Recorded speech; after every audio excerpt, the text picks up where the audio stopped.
Hello and welcome to The Ripple Impact, the podcast where we dive into those fascinating, unexpected ripples that change everything in business and in life. Today I'm joined by someone who knows a thing or two about seeing what's coming before the rest of us catch on. Natasha Hritzuk is a global insights leader who shapes strategies at Microsoft, Warner Brothers Discovery and General Mills, helping some of the biggest media and tech brands in the world stay ahead of cultural shifts. Her career has been built on real human understanding, from spotting emerging trends in consumer behaviour to champion ideas others were too cautious to back. From a pitch she almost didn't take to a moment of unexpected honesty in front of the C-suite that sparked a whole new direction, Natasha's story is a reminder that even the smallest interactions can become the biggest of ripples. So Natasha, welcome to the show. It's absolutely delighted to have you here with us today. So lovely to see you. Good to see you too. Yeah, it doesn't feel like yesterday we were working together. I know. I mean, how many years? I was actually this morning trying to calculate, and like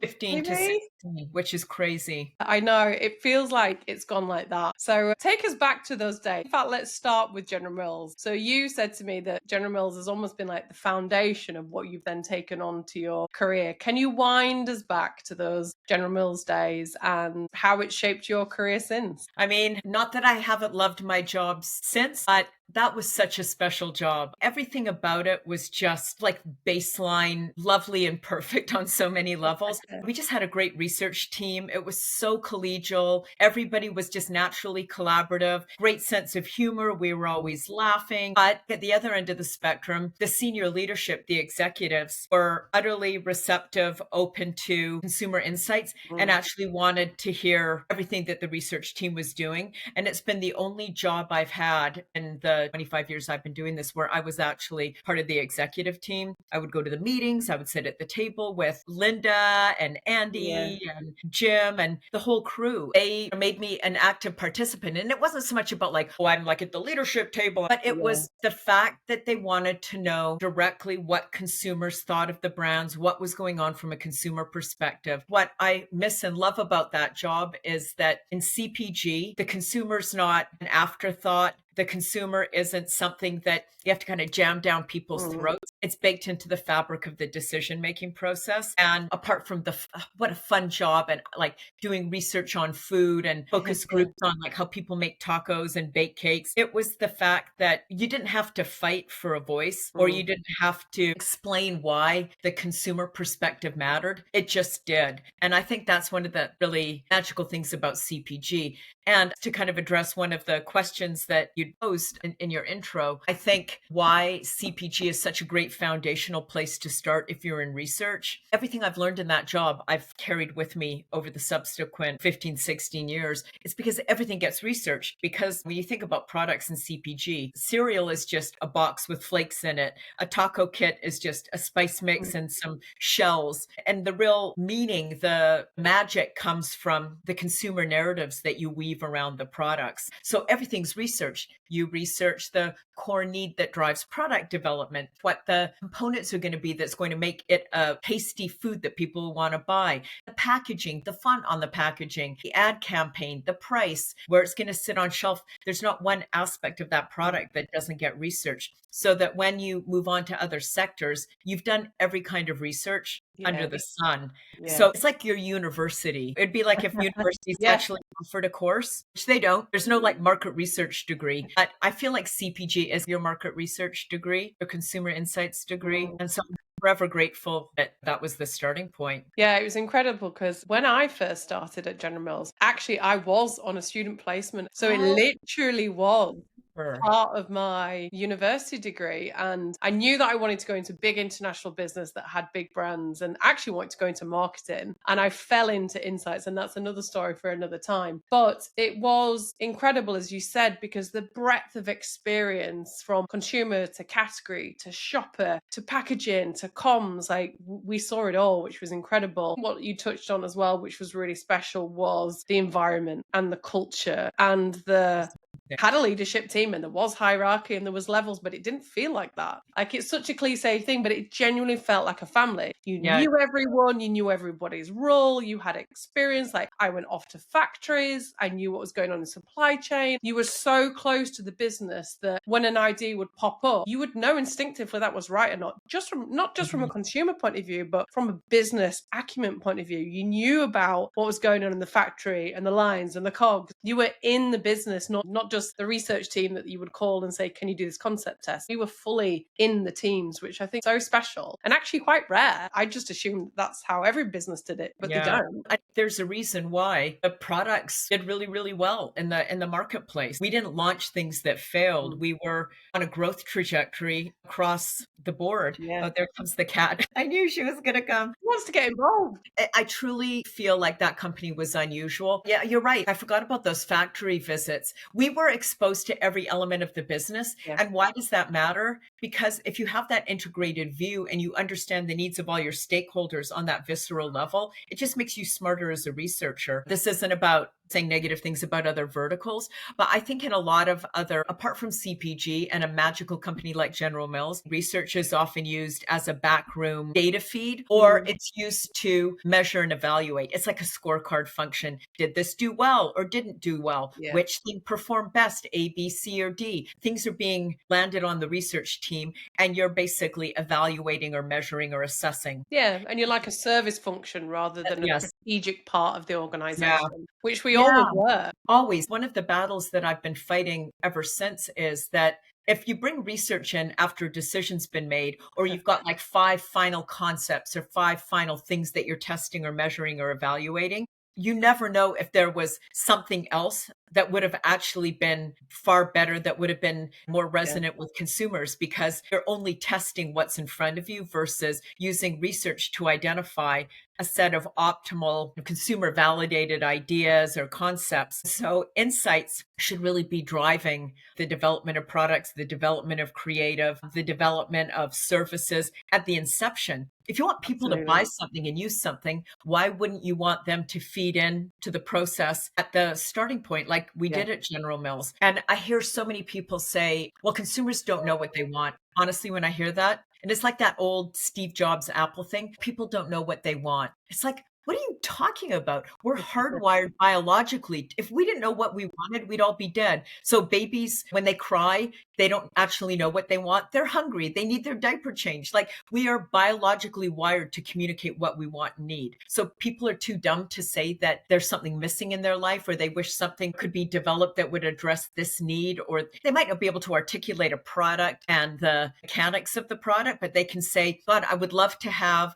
a dinner that my family will enjoy, that's not unhealthy and that's easy for me to make. Okay. So then it's the job of the R&D teams to create that, but at least you have the consumer parameters, versus saying we've developed a meal kit that has X, Y, and Z, but it's not anything that consumers have ever asked for or wanted, and it doesn't align with any set of needs. So I will say the other thing that job did was we always start, even if it's not asked for or expected, we always, on my teams at Microsoft, as well as my teams at Warner Brothers Discovery, we always start with what's the core need? What are consumers looking for? What's that gap? What is it that's driving the behavior, driving the decision, driving the choice, which is a uniquely CPG way to do the research. Yeah. And it's so powerful because, as you say, and I have this slide in my Ripple Impact business, is start at the beginning, at the inception, at the creation as the idea. Because if you wind back to the end and you have a product and it's in the packaging and it has the colors and the font and the shapes and the photos and the price, there are so many parameters where if consumers don't like it for whatever reason, it's really hard to unpack what that is. It might just be the wrong box. The idea might be incredible, or the other way around. Doesn't matter how good the packaging is, people just don't want it. So if you can iterate along those steps of development, then it's so powerful, because you know at every step the concept's good, the idea's good, the need's there, the style's great, it's the flavor that's wrong.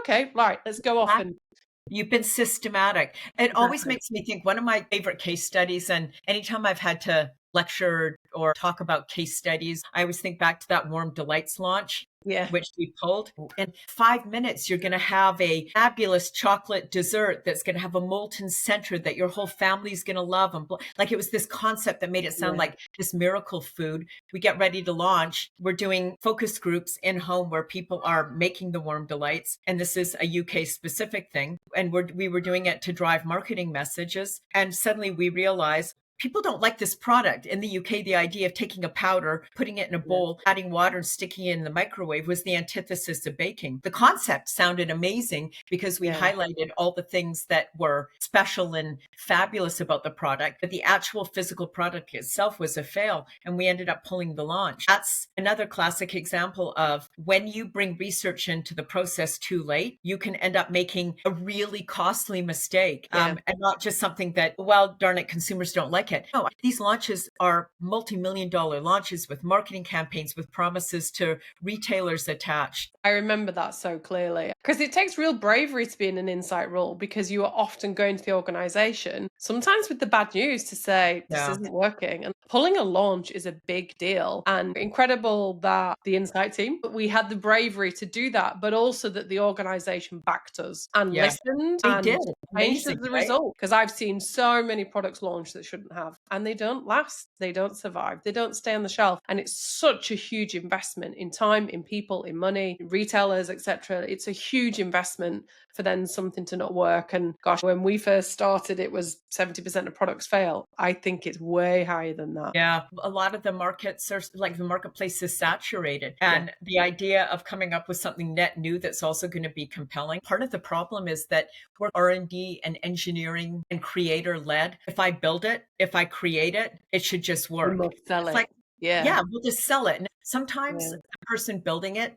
is just super intuitive, and they've magically understood that there's a gap and built around that gap. But I would say, based on the statistics you've cited, that's not often the case. Just because you've created something, you've built a product, doesn't mean that it's something that people want, that it's differentiated, that it does something that other products don't do or other services don't do. And with a lot of companies that are engineering led, that can be a pretty common problem. The engineers build it. They think it's amazing. They've invested a year building something, and it's like, nobody cares. Nobody wanted this to begin with. It was incredible, as you said. Fun.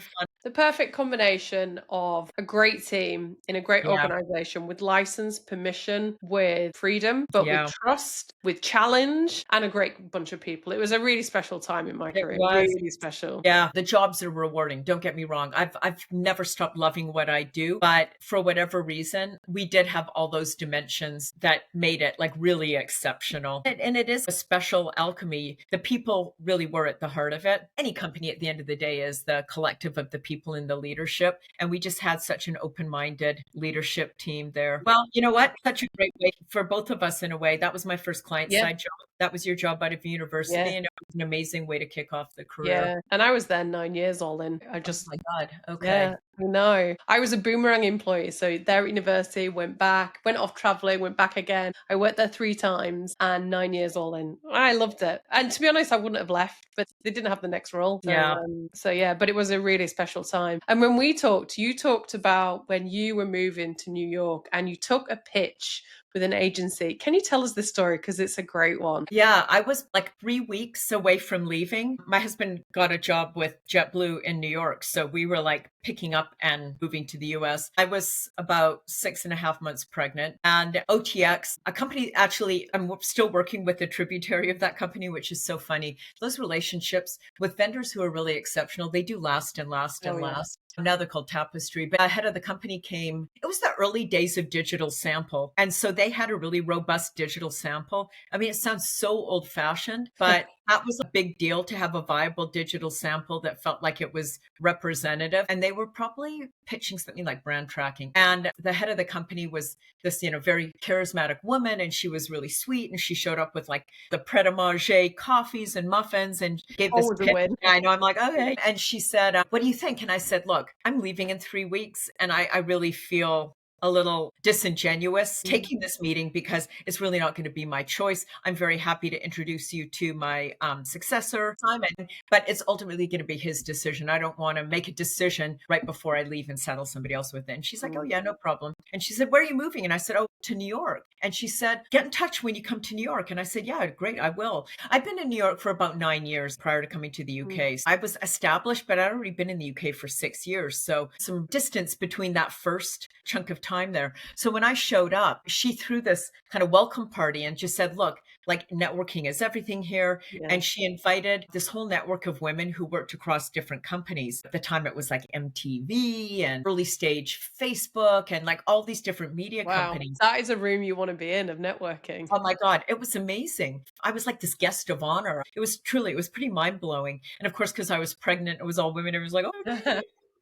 And it turns out at that networking meeting, so subsequent to that, I had my daughter and I had a maternity leave gap. But one of the women who had been at MTV in the room, she was, I think, the head of a senior executive at MTV. She moved to Microsoft. She remembered meeting me at that event. She reached out to the woman who threw it and said, hey, remember that woman who was about to have a baby? Is she off mat leave? Can I get her details? And so she reached out and said, I'm looking for somebody with a CPG background to build a research team at Microsoft. I'm stepping in and the research is really disaggregated and analytics isn't knit together with primary research. She was pretty visionary in that sense. Because we're talking 14 years ago. And she already had a vision that, analytics and research are just, primary research or a single set of data. It's all data and it should be woven together. And she said, are you interested? And I was thinking, oh my God, from food to Microsoft. To be frank, I wasn't even interested in tech. A computer's helpful, etc. But I'm not like interested in like lifting the hood. Oh yeah, just tech. I'm like, but I thought, well, you know what? She's pretty dynamic. The idea of architecting something from scratch is interesting. So I went and interviewed and I got the job. And then I loved that job. I built another team. I'm not going to lie. The first 6 months, I thought, what have I stepped into? I did not understand what anybody was saying. I actually didn't even really understand the business I was serving. Like with food, everybody gets food. This was so technical that I had moments where I was like, I'm really out of my depth here. I know research. I know how to build a team. I know how to create a structure to support the stakeholders, but I don't actually really understand the product. But do you know what, that I hear all the time that industries only want to recruit within their industries. And I think that is such a massive opportunity. That to me just seems crazy, because if our job is about understanding the consumer or the customer or the shopper or whatever you want to call them, the humans, the people, it doesn't matter what you're selling, because the job is to understand people and to translate that into something motivational and powerful that the marketers, the R&D team, the innovation team, the tech team, whoever, sales can utilize to sell and to build incredible products and marketing. It doesn't matter what industry you're in. It absolutely baffles me that there isn't more cross-pollination across industries, because there is so much knowledge in these industries that others would totally benefit from. So I just think it's crazy. It's honestly like those of us that have hopped verticals are truly in the slim minority. And I agree. It leads to an echo chamber and tunnel thinking. Now, I'm not going to lie. Those first 6 months, I had moments where I was genuinely nervous. But at the end of the day, we know what we're doing for a living. They hired me because of the consumer insights background. And you can pick up a vertical. It's not like, you're learning Mandarin. It's just understanding, spending the time to talking to stakeholders, talking to the engineering teams, understanding the product. Once that came together, then what I was able to bring to the table. So what they had more of a measurement evaluation or create like thought leadership for the sales team to talk about why Outlook is a great environment for advertising, but it tended to be very heavy sales decks without necessarily a narrative or a human story woven underneath. And so that's a CPG background was so critical, because you just inherently understand the notion of a human narrative. But who were they selling to? They were selling to companies like Procter & Gamble, Unilever. They're all of the clients at Microsoft span all these different verticals, many of whom have a consumer first perspective. So when they saw decks that were just like 5% uplift, or in some ways 200% uplift when blah, blah, they were inherently skeptical, because it was just bar charts and numbers, but it didn't really help them understand, how do I connect my audience with the platform that they're building? And so that's where the CPG background was so helpful, because once I understood what the product was and what it was that we were trying to take externally and sell. Then it was just a matter of understanding, how do we knit that audience together with our audience? Why would this platform matter? And you start to build out thought leadership and research to help the product team build stuff that people want. And we did a lot of work. That was when the future facing stuff started to really coalesce, because a lot of it was engineers building what they could build. But we started to build out this whole trajectory around evolving consumer needs, evolving consumer tastes, where consumers heading in the next 5 years around productivity, or what kind of advertising are people going to want to see in 2 to 5 years. And that became inspirational, not just for the clients, and it gave us a niche, but it also gave the product teams a little bit of foresight around how we could differentiate and what was coming around the corner. And that is not a measurement and evaluation practice. That's something that you do when you come from an insights background, because when you're in CPG, people want to understand in 2 years, what's the marketplace going to look like and how do we stay differentiated? So yeah, it was tough at first. But once you've been through that once and you realize, like, man, was I out of my depth, but I made it, it gives you the confidence to do it again. Yeah. It's also really rewarding, because I learned a whole bunch of things at Microsoft that I hadn't learned at General Mills. So then where you go next, you've added to your toolkit in a way that I'm not sure if you've only worked in cleaning products for 25 years. Yeah, my career hasn't gone as wide as yours has in terms of industries, but retail, food, beauty, cosmetics, like even just going into beauty and cosmetics, it is a completely different mindset. Totally different. Very fascinating. Yeah, from a consumer perspective, all of them are very radically different in the decision-making process. All of them are emotional, but on a different level. Vertical hopping for me doesn't necessarily have to be from food to tech to entertainment, which is honestly, it's just not a normal trajectory. And it was just a matter of opportunities that came up in the moment when I was looking for something. But even within the world of CPG, which is really broad, going from, like you said, from food to retail to beverages to beauty, they're all sufficiently different that you're going to be attacking the research from a different angle. Yeah, still completely. like the toolkit. Like the toolkit is still relevant, but your approaches are going to be different. Yeah. And now in a freelance capacity, it's so wonderful because I'm now working with an automotive business. Because a full-time employee, I don't think I would have got a job in an automotive business, because they're like, you've got no experience in automotive. Why are you even sending us your CV? But in a freelance capacity, when you can work with different clients, what they want is human storytelling. I can do that. So the ability to go into much more different spaces is so good. But as you said, being in the right time, being in the right place, but it's more than that, though. It's about relationships, and from that pitch to then going to New York to speaking to all those incredible women and building that network. The power of a network is just incredible, and it's obviously taking you into wonderful spaces. Can't underestimate the power. I mean, relationships are so critical in research. The core trait, the thing that I'm always looking for, certainly you want somebody who's technically strong, but the real magic element in research is empathy, which is the ability to get out of yourself and understand somebody else's experience. That's where you see people really soar in consumer insights. But I also think our job, you brought this up early on, like sometimes we have hard news to convey. It's a diplomacy role. You've got to build trust and build relationships so that people are willing to not just hear the good news, but hear the news that is going to challenge their thinking and make them go back to the drawing board. So those internal networks are so vital, because if people don't know you or trust you and you're telling them something they don't want to hear, it's going to be problematic. Like empathy that you use to understand the consumer, you also have to have that empathy for your stakeholders and understand what they're up against, the challenges they're facing, and what you can do to facilitate whatever they're accountable for. The networking, internal, external, all of that's so important. And it's also fun. We're in a knowledge-based function, but it's also a deeply human function. We're not in a lab mixing chemicals. Like a scientist, that tends to be a more solitary role. And ours is social on so many different levels. Oh, yeah.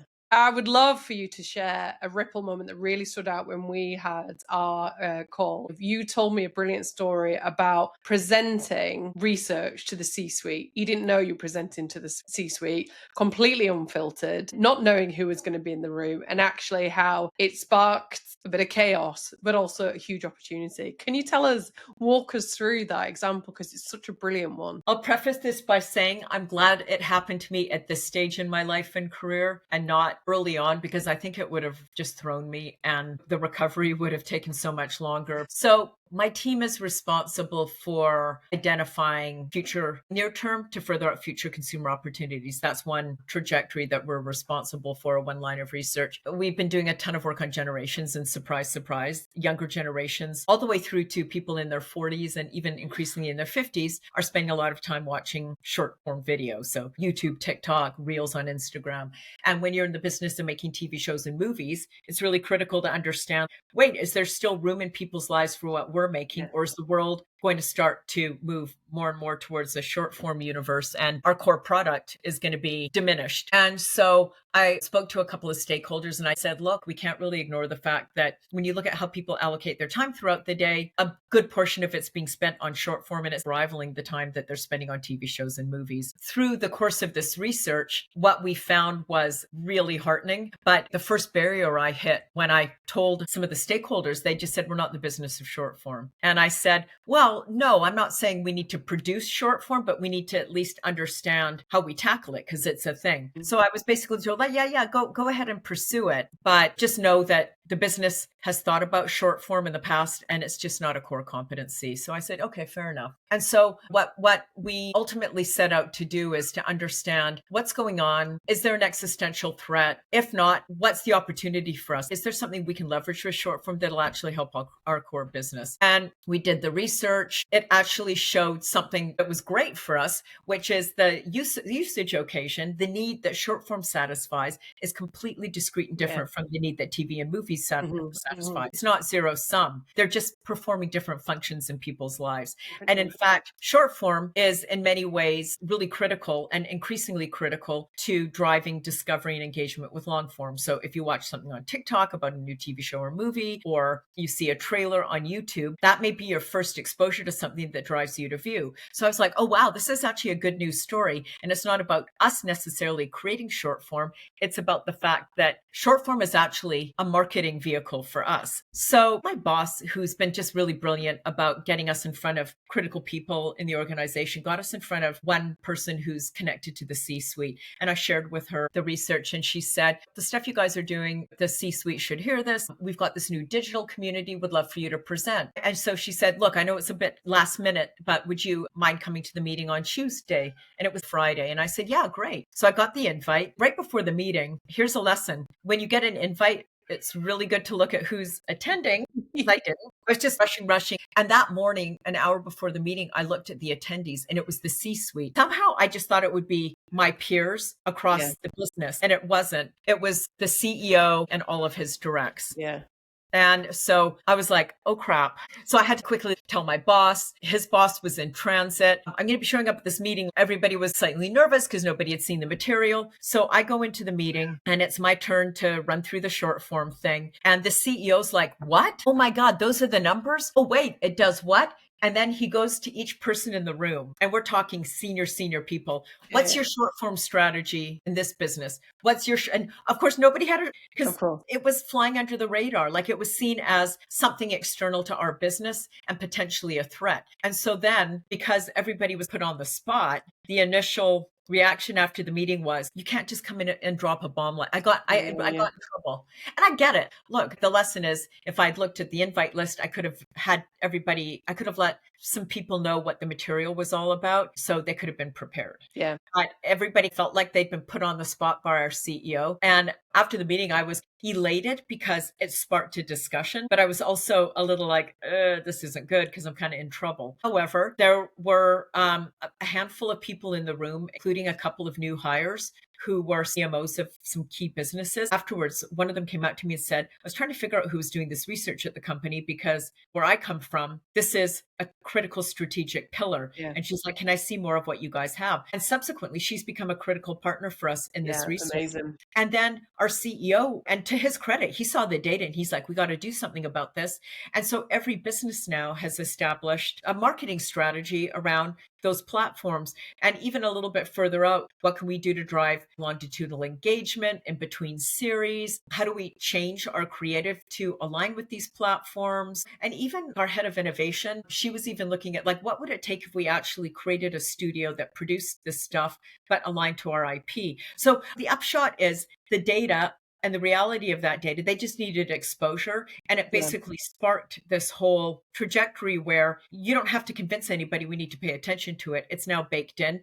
It definitely helped that we had this new CMO who embraced it. And she was basically told afterwards, figure out how we tackle this, like Yeah. make it happen. If I'd been in my 20s, I know I would have been crushed. Like nobody likes Yeah. to get in trouble, but when you get into, you're a bit more senior into your career, and there's going to be 20-year-olds who wouldn't be crushed. I personally would have been crushed.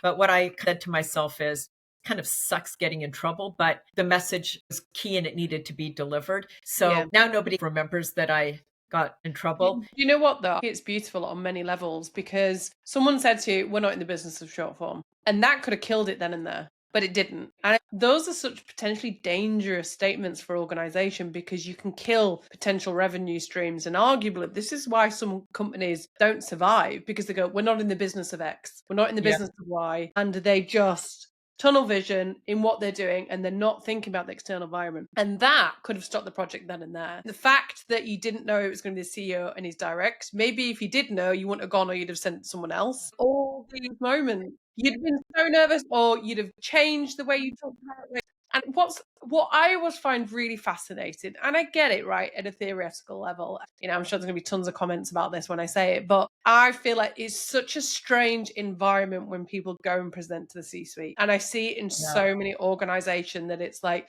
so-and-so is flying in, and an organization literally spends months preparing for an executive team to come and to present what's going on. I mean, what a waste of time. And it's the same presentation from last year, but rehashed and redone. And the C-suite come and they spend so much time getting to these presentations for the C-suite. And arguably sometimes I don't think the big things, that the key messages and some of the challenges and what's going on are even shared. I feel like there's such a disservice done to C-suites because I agree. you don't even hear what's going on because it's so edited. They're so insulated. It's like these people are running the company. And if I were ever running a company and I wasn't hearing the unfiltered truth, I'd be really upset. It's almost like they become like children that need to be protected from, like everything gets winnowed away or don't say something that's going to incite them to act. Surely we want them to act though, right? Because those are the ultimate decision makers in an organization. I find it so strange that there's so much editing and diluting and sanitization of knowledge and insights and data and issues. Surely they'd want to know. If anyone to know in the organization, it should be them. Surely. I find it bizarre. I really find it bizarre. And they don't get to that position because they can't cope with adversity or hearing something that's not just aligned to their perspective. That's exactly why they're there, isn't it? I mean, because they've shown that they can shift if something requires them to take on new information and pivot. They have the capacity to do that. I agree. It is a weird thing. And I've seen it in a range of different, or like when I was on the agency side, it was like, no, they can't. Like, what's the rationale? Is it that you don't want to have to act on the basis of your senior executives hearing this? Honestly, Laura, I think it comes down to a fear of change. And if people hear something, sometimes I think people just want to come to work, do their thing, do the thing they know that they're good at, and they fear having to shift learn a new skill or take on board a new line of work and maybe retire something that they knew or loved. Like, change sucks, change is hard. And sometimes this news requires a change. And I think human beings in general are adverse to change. Yeah, it's interesting. I feel like this is a whole other podcast that we should unpick. Yeah. But I've always sat in organization and watched the circus start. Yeah. And it's always just a bit like, why can't we just have human to human conversations about what's going on? Why does it have to be this big theatrical thing? And I get, it's big business, it's important. We're talking big numbers, but shouldn't that mean that we need to cut to the chase and I agree completely. Get rid of the fluff and just get to the real stuff? Anyway, that's a whole nother podcast in itself, I'm sure. But it's fascinating. I remember hearing about another company like ours. It's like a famous story in New York media circles where there was a senior research leader at one of the main entertainment companies, and Netflix had shifted to digital. And somebody came up to him and said, look, we really should be starting to do some research around Netflix and what we think the appeal is going to be. And is this something we need to be paying attention to? And he said, Netflix will never be a thing. And it's that just Yeah. like that doesn't help. You may not want it personally. You may not want it to be a thing. Like in the way a lot of people right now don't want AI to be a thing. Yeah. It's scary. You don't know where it's going to go. But if you don't get on top of it and understand it, then you're at such a grave disadvantage. You Yeah. can't just pretend something doesn't exist if it does and hope that it just goes away. It's not, these things don't go away. No. And then you end up being blindsided, right? Yeah. Because you haven't planned for it. You haven't done anything Yeah. about it. You're just naively carrying on like nothing's going to happen. And there's so many tragic stories, aren't there? The Kodak. And, I mean, there's so many stories in the graveyard of organizations that have not seen what's coming and not reacted. And sometimes research can be provocative, but I'm like, yeah, bring the provocative stuff, because surely that's the bit that starts conversation and change. Because ticking the box research, I get it. You're going through stage gates. You want the reassurance. You're spending millions of pounds on a launch.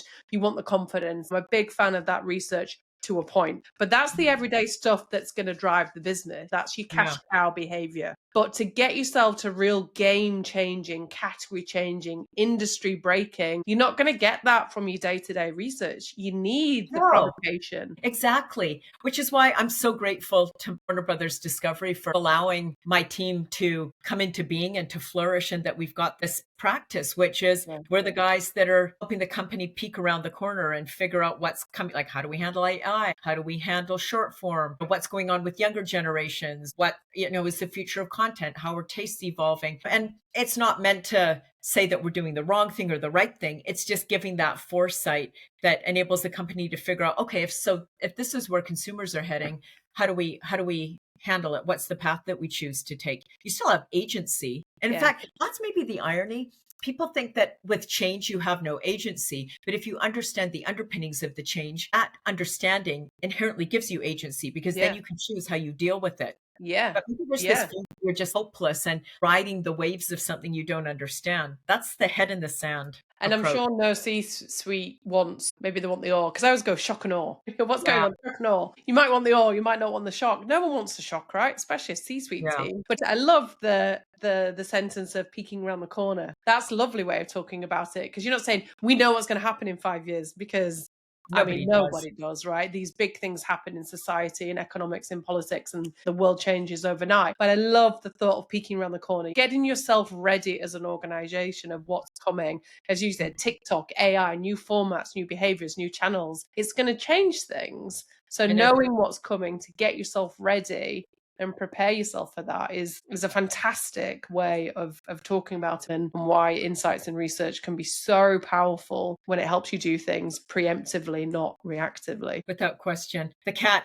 agrees vehemently. I hope everybody listening is like, I don't know if I've got the skills to edit out the cat. We are running right out of time, which is sad because I don't want it to end. I feel like we're just getting going. So, Natasha, what is your advice to wave makers? So that can be fellow wave makers in the industry. It could be aspiring wave makers coming into the industry. What advice would you give to them? I think the easy answer is courage, but actually, I think it's about convictions. It's about believing in what you're conveying. And if you unpack what drives conviction, it's doing the work to understand what's going on with people, like really listening, asking the hard questions of consumers, pressing the envelope, not saying like, oh, people can't say that or people don't know. You have to be open-minded. You have to assume consumers have clarity around who they are, what they need, what they want. It's about respecting the voice of the consumer and truly seeing yourself as that ambassador. Like if I painted myself as somebody who can predict the future or represent the future of the company, I'd freak out because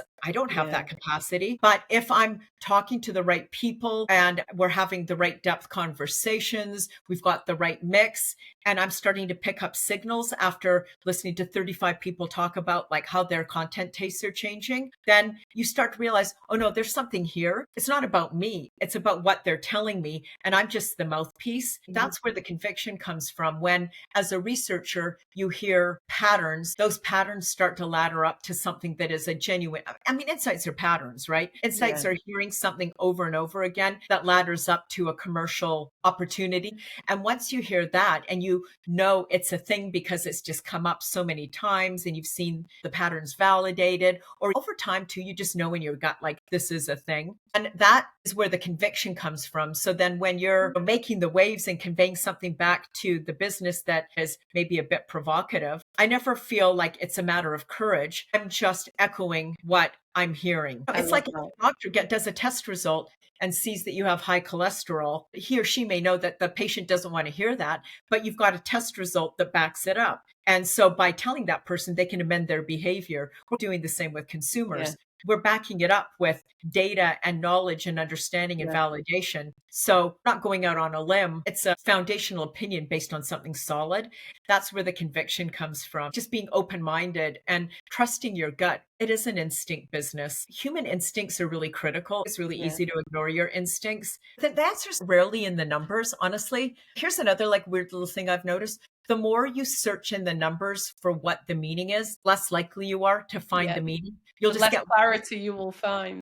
Yeah, we'll cut it this way or cut it that way. I promise the more you dig into the numbers, the more obfuscated the truth will be. It's when you hear something and you're like, oh, that is interesting. Let's see if that's validated. We also need to learn to trust our instincts and our gut a little bit. I am desperate to get someone on the podcast who can talk about gut instincts. And following your gut. I don't know who to go to. I don't know who to talk to, but it comes up all the time in these podcasts is around your gut instincts. And I think it is such a critical strength and asset for people to lean into, especially in marketing, especially in insights, especially as a brand owner, like that gut instinct, as you said, of going like, ooh, it's that. Like that is really interesting. And as you said, the data, death by 1,000 cuts, right? You can look at it in any way and it'll tell whatever story you want. Yeah.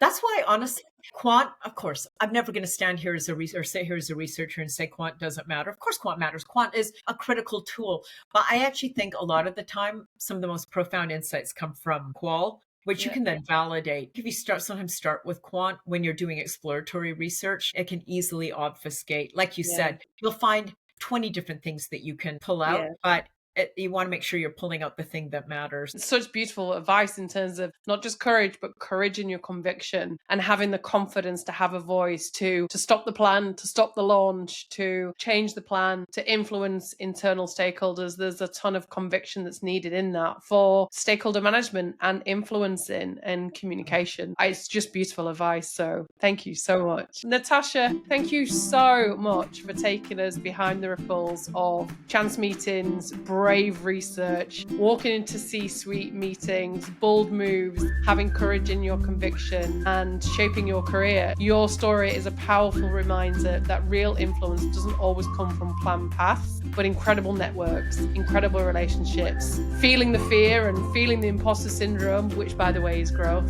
and knowing that that business acumen will grow and you're in exactly the right place for your career. Thank you so much, Natasha. It's been incredible as always. That is a wrap on this Ripple episode. Don't forget to subscribe and follow and get involved in the comments. And if you're looking to elevate your storytelling with your brand, get in touch with Ripple Impact to see how we can help your business. Natasha, thank you so much. It's been amazing. Thanks, Laura. It was so nicely put and huge thanks. And it's so lovely to reconnect. Those General Mills days, man. We definitely need to get together when I'm back in London so we can. Absolutely.